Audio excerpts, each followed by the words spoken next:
আল্লাহ পাক রব্বুল আলামিন বলেন, দুনিয়ার জমিনে কেউ যদি কারো বিপরীতে বলে, আল্লাহ পাক বলেন, ইয়া আইয়ুহাল্লাযীনা আমানু লা ইয়াসখার কওমুম মিন কওমিন আসা আন ইয়াকুনু খায়রুম মিনহুম ওয়ালা নিসাউম মিন নিসাইন আসা আন ইয়াকুননা খায়রুম মিনহুম।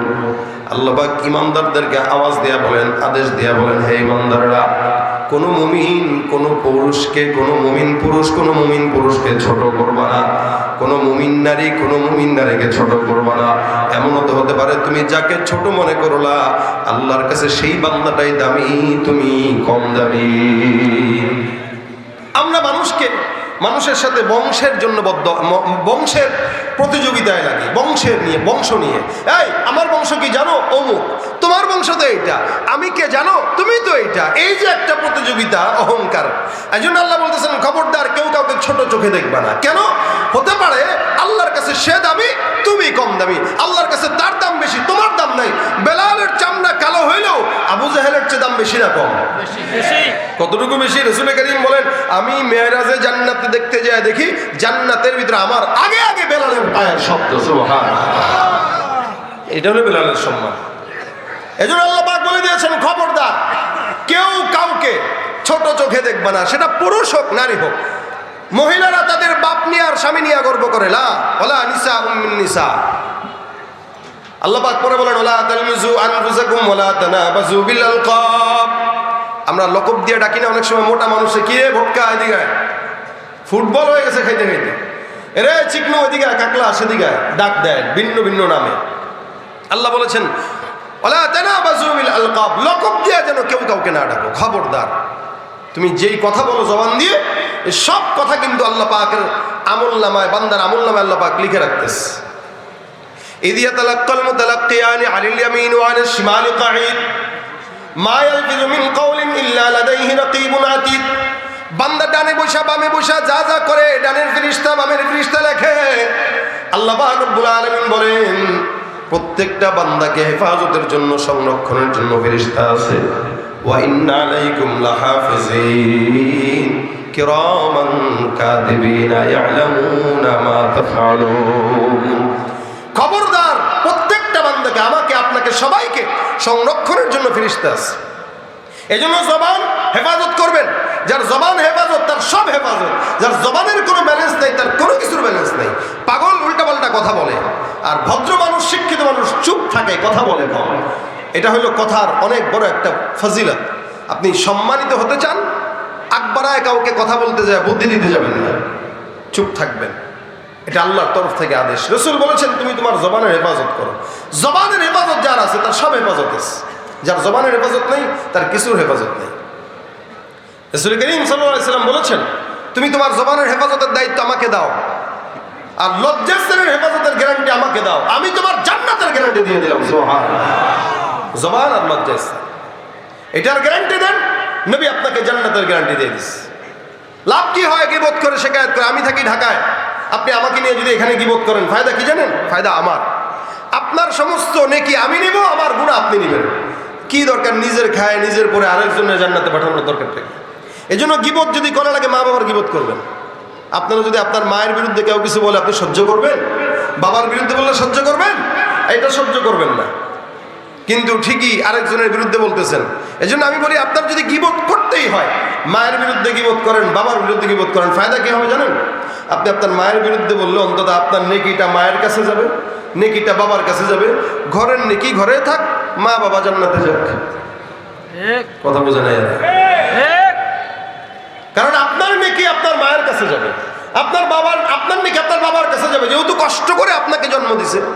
আপনি আপনার মায়ের গীবত করেন, বাবার গীবত করেন, অন্তত তারা তো জান্নাতে যাবে একটা ওসিলা।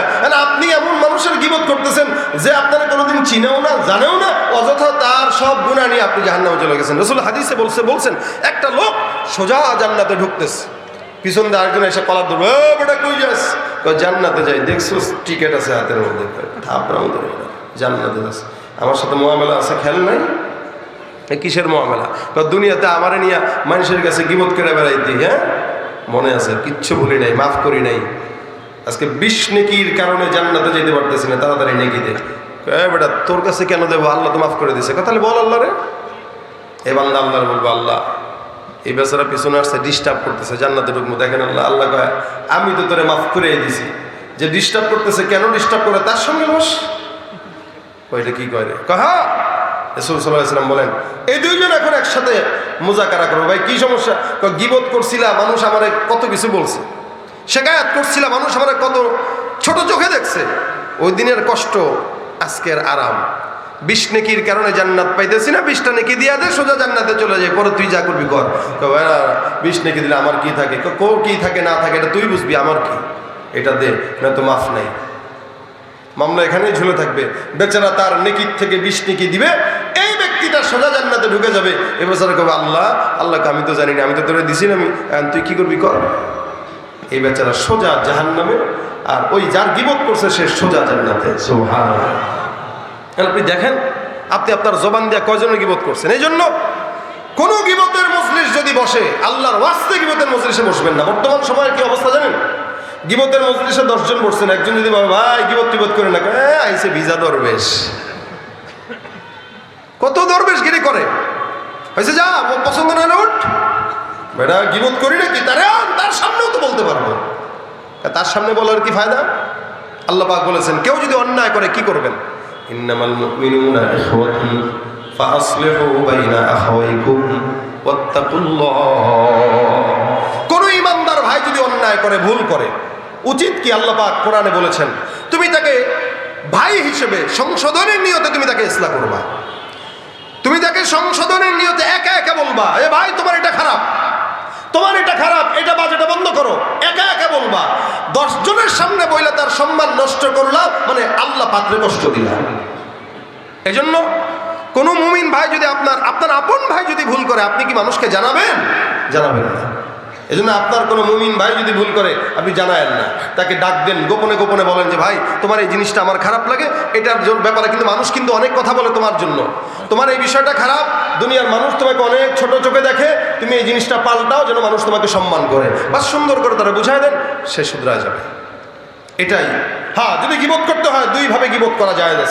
1 নম্বর, কারো মাধ্যমে যদি সামাজিক কোনো ক্ষতি হয়, যেমন সমাজে ফ্যান্সি ডিলের ব্যবসা আছে, ইয়াবার ব্যবসা আছে, এই সমস্ত চোর, এই সমস্ত সন্ত্রাসী অথবা এই সমস্ত মাদক দ্রব্য চোরাচালানি যারা করে, এদের থেকে মানুষকে সাবধান করার জন্য তার ব্যাপারে বলা যায়।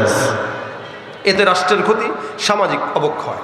2 নম্বর, কেউ যদি ইমানের ক্ষতি করে, যেমন কাদিয়ানীরা, এরা আমাদের ইমানকে নষ্ট করতে চায়, তো ওর ব্যাপারে প্রকাশ্যে বলা, গোপনেও বলা জায়েজ, বরং ইমানই দায়িত্ব। এই দুই ব্যাপারে গীবত করা যায়। কেউ যদি ইমানের প্রশ্ন আসে অথবা সামাজিকতার কোনো প্রশ্ন আসে। এছাড়া অন্যথায় ফাআসলিহু বাইনা আখাওয়াইকুম, ইসলাহের নিয়তে আপনি আপনার ভাইকে শুধরায় দেন। কারণ রাসূল হাদিসে এটাও বলেছেন আল মুমিনু মিরআতুল মুমিন, একজন মুমিন আরেকজন মুমিনের আয়না। আয়নার সামনে যখন দাঁড়াবেন আপনার চেহারার কালো দাগ দেখা যায়, কিন্তু আয়না কিন্তু কাউরে বইলা বেড়ায় না। এই যদি বইলা বেড়াইতো আমাদের দেশের মহিলারা আটা ময়দা মাইখা সুন্দর হইতে পারতো না। মাখার পরে বাইরে বেরোলে আয়নার সাথে সাথে বলতো ভাই বিয়ে করার আগে সাবধান, এ কিন্তু মেকআপ বাইরে আছে, আমি দেখছি সাক্ষী। আয়না যদি কথা বলতে পারতো না, বলতো। আয়না যেভাবে মানুষের দোষ গোপন রাখে, রাসূল বলেন আল মুমিনু মিরআতুল মুমিন, আয়না স্বরূপ মুমিন, মুমিনের জন্য আয়না। যেভাবে আয়না তোমার দোষ গোপন রাখে, তুমি মুমিন হয়ে আরেকজন মুমিনের দোষ গোপন রাখবা, খবরদার। আর কেউ যদি দুনিয়াতে কারো দোষ গোপন রাখে, আল্লাহর নবী সাল্লাল্লাহু আলাইহি ওয়াসাল্লাম বলেন আল্লাহ নিজে কিয়ামতের ময়দানে ওই বান্দার দোষ গোপন রাখবে। আচ্ছা বলেন, গুনাহ করে নাই কে? আছেন কেউ এরকম? প্রত্যেকটা মানুষ গুনাহ করছে। কি দরকার গীবত করে মানুষের কাছে আরেকজনের গুনাহ প্রকাশ করা? কি দরকার? আমি নিজেও তো করছি। আল্লাহ যদি আমার কাপড় খোলা শুরু করে, আমি কি থাকতে পারবো না? আপনি থাকতে পারবেন?